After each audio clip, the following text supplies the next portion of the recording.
Hello and welcome back to Shakesyear. We are working on Mucedorus and we get to hear from Mucedorus today in Act 1, Scene 9. Now, Mucedorus has been banished, if you remember. Sagasto made that happen. We're not exactly sure why. He got away with not being executed for having killed Tremelio because he had saved Amandine's life. But Sagasto, I guess, talked the king into banishing him anyway.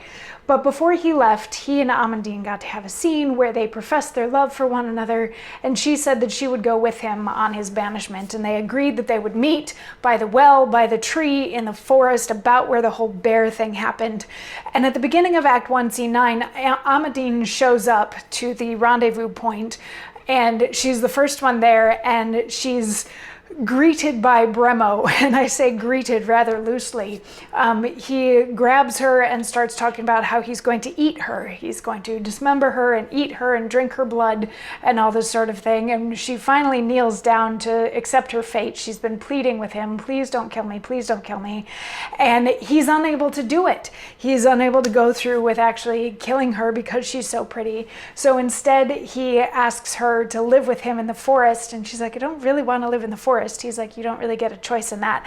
And he drags her off. So after Amandine has uncannibalized Bremo, they leave. Mucedorus comes in, has a moment on stage by himself, and he says, it was my will an hour ago and more, as was my promise for to make return. But other business hindered my pretense.